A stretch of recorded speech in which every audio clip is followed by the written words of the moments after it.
Hello everybody, this is Mr. Rob and welcome back to another episode of the South Carolina Gamecocks Dynasty here on EA Sports College Football 25, and today we're going to have the final episode of Year 3 of this Dynasty as we're going to go through the recap the season that was the 2026 season, take a look at our schedule one more time, take a look at some stats and a little bit around the league. So if you're excited for this one, make sure you drop a like and you subscribe down below, especially if you want more Dynasty Mode content. Now, the 2026 season came to a close, and in case you missed it in the last episode, the Tennessee Volunteers were your national champions. They routed the Red Raiders 47-14 to be your 2026 national champions for the first time in 28 seasons. The Vols get to hoist a trophy and call themselves champs. So that brings it in, though. We're in the SEC too, which means a new team to beat in our conference. So let's see how our year went, though. We finished 7-6, and it's a little bit of a disappointing season because I really did think that we had a lot and we could actually challenge for a conference championship, and we went 7-6, and we'll touch more about that in the schedule. Here's a look at how things went. We started off week 1 and beat the Florida Atlantic Owls 20-13. It wasn't the most impressive victory. We did have to come from behind, but the defense didn't give up a single point in the second half, so we got that victory. And then in game 2, we got smashed by the Miami Hurricanes 41-18 at home.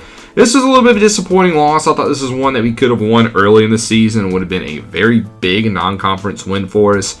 The Miami Hurricanes did turn out to be a good team, though. They were the 4th best team in the nation, but 41-18 does not look pretty. We then bounced back, though, and won our FCS game against Towson 45-13.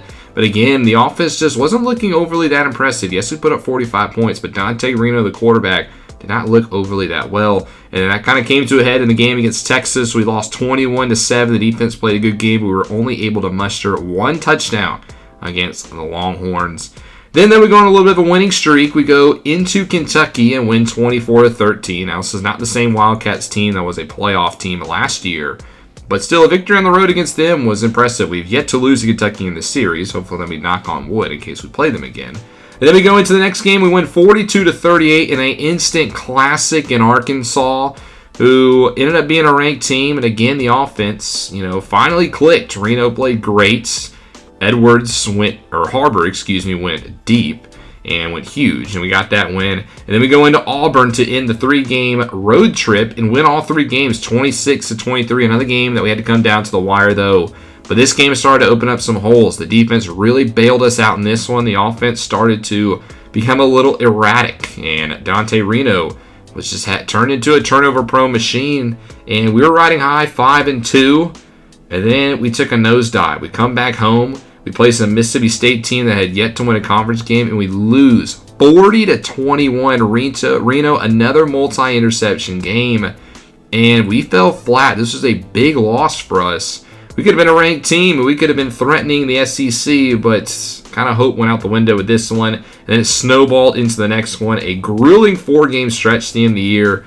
We lose 31-26 at home to the Gators in a game we really should have won. Again, multi-interceptions, just couldn't take care of the football, and it came back to bite us. Hoping in the bye week that we could fix some things, but then coming out of it, we got slaughtered at home against the Georgia Bulldogs, 46-14. I thought Georgia was my national championship favorite coming in this year. They didn't even finish ranked. Still a good team, though, and then again, we couldn't take care of the football. Interceptions, we lost a couple of fumbles in this one as well, and we got beat down. In a different world, we could have won this game, all things considered. We were actually winning at one point, but then we just got destroyed.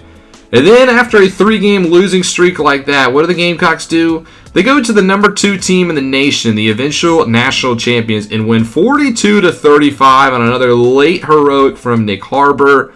And, Evie, talk about it, a little bit of a switch. Riding high, then we go into our rivals in the Clemson Tigers, a team we have not beat in this series, and thinking, hey, maybe we got a chance. And we lose 31-10, so, not the best ending. In this game, the offense didn't play all that well. They didn't play bad either, but the defense just got slaughtered. There was only 2 incompletions from Vizina, the Clemson quarterback in this game. He looked like an absolute monster. And we lose to the Clemson Tigers, finishing 6-6. But we do get invited to a bowl game, and we play one of the top teams in the nation, the number 14 USC Trojans. And we beat them 27-9. Go to the TransPerfect Music City Bowl for the second straight season. And we rout the Trojans, proving that we actually are the true USC. So we get a good win to end the year, finishing 7-6. Back-to-back bowl wins for the Gamecocks, which helps with recruiting a little bit. And, we ended up on a high note, but definitely a season that could have been. And we'll take a look at the stats and just kind of talk about it player by player. Starting off in the passing game, Dante Reno was the quarterback this year. He threw 64% of his passes complete, 3,121 yards, 25 touchdowns, but 22 interceptions. And again, this is kind of where this team fell short. I talked about through the season. Lenore Sellers was coming off of 2 great years for us, and he was the quarterback of the future. He's going to be an upperclassman, and he would have led the most talented offense we've had in this series to date. But he transferred to Tennessee, the eventual national champions, a team that we did beat, that he was the quarterback for. But he played great in that game, and it just kind of showed that we were just missing that one thing, and it was the quarterback. Dante Reno was a redshirt sophomore. He kind of got thrusted into the starting lineup because of that transfer, and he played very up and down. When he was on, he was on, but when he was off, he was off. If you go through the season, we started off slow. He threw 273 yards, 2 touchdowns, 1 interception in Florida Atlantic. Didn't look that great against Miami. Okay against Towson. Not very good against Texas. But then he went on the 3-game win streak. 5 here against Arkansas. And then the interceptions started to happen. 3 against Auburn, a game that we did win. 4 against Mississippi State. 3 against Florida, where he actually got benched. 4 against Georgia. That is 14 interceptions in 4 games. That's well over half of his interceptions came in a 4-game span. If you take those 4 out, he only threw 8 the entire rest of the year. But then turned it up against Tennessee, had one against Clemson. I don't really blame him for it. He was kind of banged up in that game. And then played good against USC. So it was just, if you take out this middle 4 portion, Dante Reno played pretty good. And I will give him that. But those 4 games were just absolutely atrocious. So bad that we ended up putting in a couple of backups. Telvin Byler got some snaps, a redshirt freshman from Darlington High School. He had a touchdown. And then Josh McDaniel from Chester also had a touchdown of the season. But I thought none of them were overly that great. Byler, less than 50% of his passes complete, while less than 60% for McDaniel. So going into next year, I think Reno is the quarterback, but it's not a sure thing. I think Byler and McDaniel with a good spring could put some pressure on him. But Reno should be the quarterback of this team going to next year. I don't think we're going to go to the transfer portal unless somebody really shows out. So expect Reno to be underneath center. Then we go to the run game, where for the first time in the series, we have a 1,000-yard rusher. Braylon McReynolds cracked it in the bowl game with 1,069 yards, but he only found the end zone twice this season. We got him a couple years ago from South Alabama to fill in after Raheem Sanders left for the NFL. And it looked, I was impressed with McReynolds. I thought he played well, and I'm very happy for him. I'm glad we got him in the transfer portal. Fortunately, though, he is a senior, so we are going to lose him. We will miss him in the backfield. And the guy who's probably going to replace him is Sam Ika, the true sophomore from Memphis, Tennessee. A guy we got late in the recruiting cycle a couple years ago. He was initially a Kentucky commit, but changed his mind at the last minute and decided to come to the Gamecocks. He had a touchdown this year. Unfortunately, though, he's on a deal breaker. We were not a championship contender this year, and Ika could leave. That's the reason why he didn't want to go to Kentucky in the first place and came here. So if he leaves, we might be in a little bit of flux here at the halfback. Might have to go back to the portal and see what happens. Reno had 2 touchdowns on the ground, and then Jawarn Howell's another guy. He's going to be a senior next year. More of a power back, though. I'm not sure if he's really number 1 back material. I think he's a good change of pace guy if you want to get those short yard situations. But we got him. Tyshawn Russell had 2 touchdowns as a running back. That's how thin we were outside of McReynolds. Monty Soro is a redshirt freshman. He could take a leap next year. He had 9 carries, 47 yards, which is a 5.2 average, and a touchdown on the ground. But we'll see what happens with this halfback room and what unfolds going into next year. Maybe we stick with Howell and Soro just kind of being the 2-man at charge. There's also Wade Mann, who got redshirted. He had a couple of carries, a true freshman from Fayetteville, North Carolina, who was good in this past class. So we'll see what happens in the rushing department and the run game next year. But we only had 10 touchdowns on the ground, which I think is a little bit less than what I expected. Going to the receiving game here, Nick Harbor. I mean, what can to say? He was an absolute beast. How many times did they try to press him at the line of scrimmage just to get beat deep? I don't understand why they continue to do that. He had 45 catches, 873 yards, 8 touchdowns. Unfortunately, though, he is a senior, and he will be missed. I mean, look at these numbers in the series. He had his highest per average. His games was a little bit down. First time he didn't reach double-digit touchdowns as well. But Nick Harbor will be missed, man. That was such a big part of my offense. If we got jammed at the line of scrimmage, I could just throw it deep to Harbor, and that won't be there. I've tried to recruit some deep threat wide receivers. I haven't had any luck, and I don't know if we'll be able to find anybody who can replace that Harbor skill set. I wish him luck in the NFL, but he will sorely be missed as a South Carolina legend in my book, especially a legend of this series. How many game-ending touchdowns has he caught for us deep? You have to go back and count them. Tyshawn Russell was second in the receiving yards. He was also a red zone nightmare. Tyshawn Russell reaped in the red zone 9 touchdowns. That was a team high. 40 catches, 584 yards. He will be a senior next year, so he'll be asked to be the number 1 wide receiver, and I'm happy for him. I think Tyshawn Russell has earned it. He's played mostly in the slot. It'll be interesting to see what he can do outside, though, but here's his numbers. Back-to-back seasons with 9 touchdowns. The targets went down, though. The average was up and the yards was down. But I think that's just a sort of flaw of the offense this season, which I'll touch on more in just a moment. But Tyshawn Russell, I'd like to see him get some more playing time next year. Elic Ayomanor, a senior, probably our best transfer we got after year 1. He was the Stanford transfer, and I was super excited to have him and Harbor on the outside. Fortunately, Ayomanor didn't get as many targets, but he did catch 6 touchdowns, 41 receptions this year, 574 yards. He is also a senior, so he will not be here next year, but I thought he played well for us. Highest touchdowns he's had in his career. He just went through a stretch where he didn't get a lot of targets. He started off early, 3 touchdowns in the first 2 games, back-to-back 5-catch games. He had pretty decent against Kentucky, looked good against Arkansas, and then he just kind of went quiet. No catches against Auburn, 3 for 37 in a score against Mississippi State. No catches against Florida, 3 against Georgia, 1 against Tennessee, and then 1 against Clemson, and finally showed out in the bowl game. But kind of an up-and-down year for Ayomanor. Again, I don't fully blame him. This was the most talented, I think, offense we had at the skill positions outside, with Harbor and Ayomanor and McReynolds in the backfield. But for some reason, this offense this year was tied to a lot of passes to the tight end. Our highest reception guy by far was Jason Bickett, a true sophomore, 69 catches, but only 562 yards and no touchdowns and a lot of drop balls. When I call my plays, I look at the 3 plays from the coach suggestions. And this year, I don't know, we didn't get a new offensive coordinator or anything, but the plays in the passing game, the primary receiver for most of them was the tight end.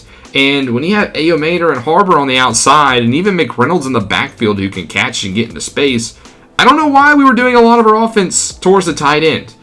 Bickett, he's a decent player, but he's a blocking tight end. He doesn't have the best hands. He's not very fast. I'm not trying to be disrespectful to him. He opened up a lot of holes for McReynolds in the run game, but he's not a number 1 target. And I think it's just a fault of our offense this year, which is the reason why I would have fired our offensive coordinator, but I think I missed the opportunity to do that. So I would have fired him, got a new OC. I think that makes sense storyline-wise, but I couldn't figure out a way to fire the OC. If you know how to do that in the comments, please let me know. But Bickett was the number 1 guy this year. I think that was just, a missed opportunity. So he never found the end zone, but had 69 receptions. McReynolds had 354 yards catching and a touchdown as well. We talked about his ability in the passing game. I would have liked to have gotten him some more throws, but it is what it is. Elijah Caldwell kind of came on late, 16 catches, 146 yards and a touchdown. He'll also be a senior, so him and Russell will be the top 2 wide receivers. I would like to add another one in the portal, kind of like how we got Ayomanor a couple years ago. I think we're missing that true number 1. Allows us to maybe put Russell back in the slot some more.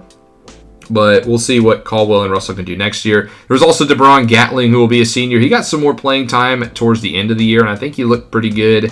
Only 8 catches, but he had 104 yards in that span. So him, Caldwell, and Russell will be the top 3. Soro has a couple of grabs. Connor Cox, the backup tight end, also had a couple. Ika did have a touchdown reception, and so did Raekwon Wembley, which is another wide receiver I'm very excited for. 6'4", 211, only a redshirt freshman. He was a 4-star recruit from Miami a couple years ago. We were able to go into Florida and get a pretty talented player, but he has a deal breaker in his play style. We didn't play to his style this year, and I'm hoping he doesn't transfer because I'd love to see more Raekwon Wembley next year. I think he was a late steal for us in that cycle, and I would hate to see him walk out the door. Going into the offensive line now, it wasn't as bad as it was last year, but again, it could have been better, protecting the pocket. Pringle, he played a lot better than he did last year. He's going to be a senior next year. I'm pretty sure he'll stick around, so we're happy there. At the other tackle spot, Josiah Thompson continued to struggle. 9 sacks given up. He had a lot of penalties as well. He's going to be a redshirt junior, and he's got some good badges, so I don't want to replace him. But we might look into the portal for some tackle depth as well. At left guard, John Roundtree was pretty good. The true sophomore from Abbeville High School, who we've got a lot of guys from. Abbeville's been very, welcoming to us in the recruiting cycle, as we've gotten even Otis McNutt is a tight end we got from that same school. And we're looking at a couple guys in this class who are probably going to commit from Abbeville. But Roundtree's been a good one. He's going to be the starter next year. Trevon Bowe will not. He's a senior. We will replace him, so he will be gone. So we're going to have to replace the right guard spot. And then center, Jason Zamdamela, who is a transfer from Florida, might also be transferring again because we didn't fit to his play style. So we could replace 1 to 2 offensive linemen. Brew Baker will be gone. So center will be up in the air because the only other guy we got is Steven Colombo, who is a redshirt freshman from Hogansville, Georgia. And then at right guard, it looks like maybe Chase Swieger is going to be gone, so we can't replace him with him. Kevin Fine is a freshman. He'll be a redshirt freshman next year, but is he ready? So we'll have to see what is out there in the portal in the offensive line. On defense, we'll start off on the defensive line. You got to start off with the guy who got the Best Defensive Lineman Award this year, Caden Curry. The Ohio State transfer had 13.5 sacks, 37 TFLs. Just an absolute wrecker in the backfield. We lost Dylan Stewart in the transfer portal to Clemson, and he has regressed mightily, to say the least. He didn't even really see the field this year for the Tigers. I was hoping that Caden Curry could potentially replace his ability, but, he exceeded his ability. 13.5 sacks. I hate that we only got him for 1 year, though, but, I'm glad we got Caden Curry while we did. He was a monster in the backfield. On the right end spot, we had Nate Lamb, the true sophomore from Fort Mill. And he was a little disappointing. Only had 2 sacks, 6 TFLs. He got called for a lot of penalties. He was pretty undisciplined on the outside, jumping early on hard counts, even lining up off sides a couple times. So I'd like to get him some more competition at the defensive end next year, maybe push him a little bit. In the middle of the line, we had defensive tackle Ben Conway, who had 2.5 sacks in the middle. He showed out last year as a kind of pass rusher, which kind of forced him to play a little bit this year. I thought he did pretty good, maybe not as good as he could have did, but nonetheless, he was in there as well. Shameik Jones was a transfer we got from Georgia Tech. He had 2 sacks. Would maybe like to see him play the field a little bit more. If we get to the linebackers who were kind of all over the field, we'll start on the outside. Nate Johnson, 8 sacks for him. He was an Appalachian State transfer. We really hit the portal on defense this year, and I think it paid off. He's a good pass rusher. Unfortunately, will be gone as well. So our top 2 sack producers will be gone, and even our top 3, because Jerron Willis will also be graduating. 6 sacks for him, 26 TFLs. And then even our top 4, because you have Cam Robinson as well, a Virginia transfer who became the captain of the defense. 108 tackles, team leading, 3.5 sacks, 2 interceptions, including 1 in the bowl game. We're going to be missing that captain of our defense. I do think we're deep at linebacker, though, especially middle linebacker. So, I think it'll be a little bit easier to replace him. And we hit the defensive line hard in recruiting this year. Now, they're all going to be freshmen, so it might take a little bit, but help is on the way. Desmond Umeozulu, who will be a starter probably next year. He'll fill in for Nate Johnson. He had 3 sacks, as long as he doesn't transfer. And then Gerald Kilgore, the brother of Jalen Kilgore, who went to Georgia. He stayed. He did pretty good as a secondary guy, 93 tackles. And then I want to touch on also Denelius Johnson, the Kennesaw State transfer, who I thought did good. Very underrated, playing next to Robinson. He was going to get a lot of the attention, but him and Johnson were a great 1-2 punch in the middle of the field. If you take away the Clemson game, they played phenomenal in the passing department. It's going to be hard to replace both of them, but we do have 5-star Colby Boyette, who will get to play next year. You know, he's a freshman this year. He'll be a sophomore, and he'll probably start right away. We have another 5-star linebacker coming in the offseason. Not as good as Boyette's, but I think we're deep here at middle linebacker. I'm excited to see what he can do. In the pass defense game, Emory Floyd led the way with 5 interceptions. He played pretty good. I thought he started the year really slow, but he really picked it up down the stretch, including in those middle games when we were relying heavily on our defense. He is going to be gone. He is going to be graduating, maybe even be a late-round pick. So we'll say bye to Emory Floyd. On the other side of him, on the outside, was Jeff Rubin, who got a chance to start, and he was not that good. He was a little bit up and down, a shaky season for the true sophomore. You know, eventually got pushed out of that outside spot, only played in nickel packages. So we'll see what we can do at corner. Maybe the portal's another way we hit at the cornerback position, because I'm not sure if I'm really sold on a lot of the backup guys either right now. I think Deshaun Heap was okay, you know, from Columbia, but we need another corner on the outside, in my opinion. Maybe it's Ogbong Begmiga from Georgia. The redshirt sophomore gets a chance. We'll see.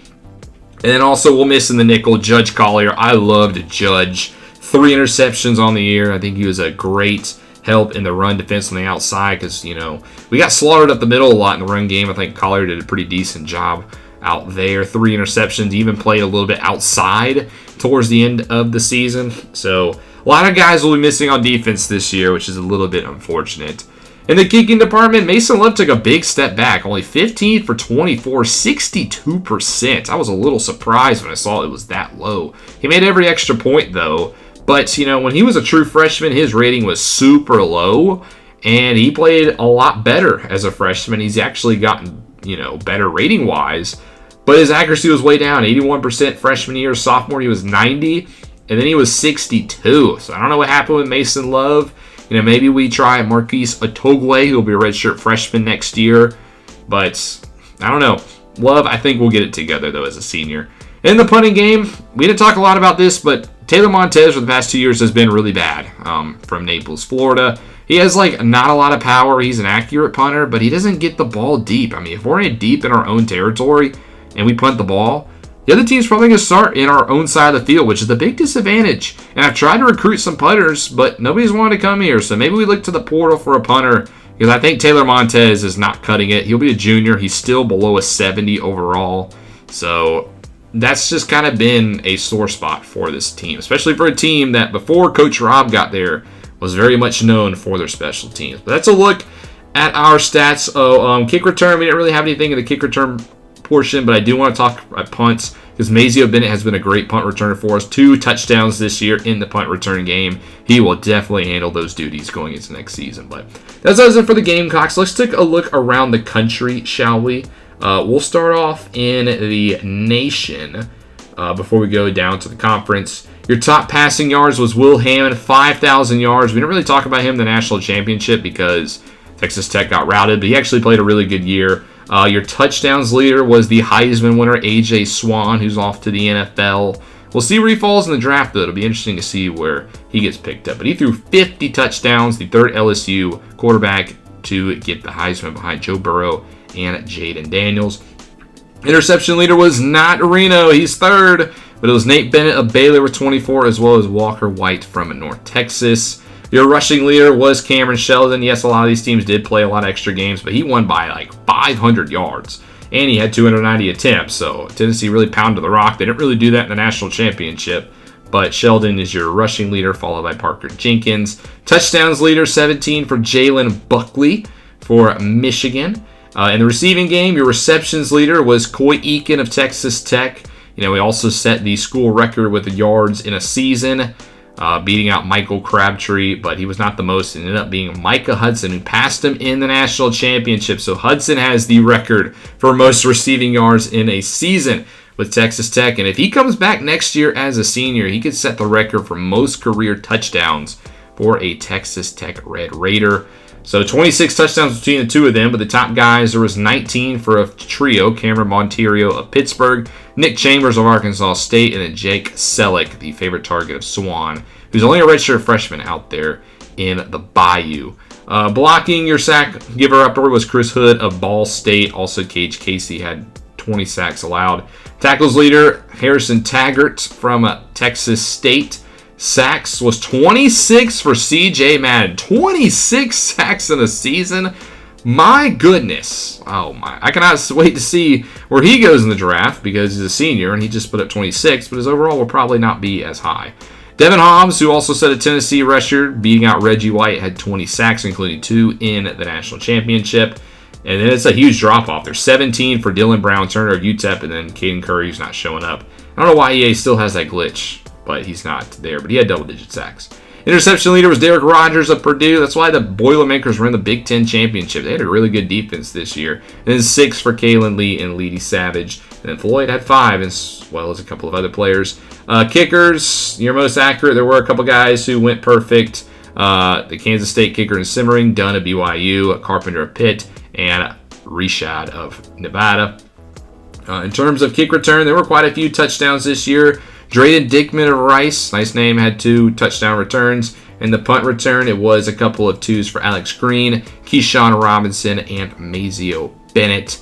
But that will do it for the stats, and that'll do it for this episode. We're going a little long, so I'll kind of cut it here, as the next episode will be the recruiting and the offseason. You don't want to miss it. I can't believe we're getting ready to do our 3rd offseason already of this series. We're in for the long haul here in the South Carolina Dynasty, and I hope you guys are enjoying it.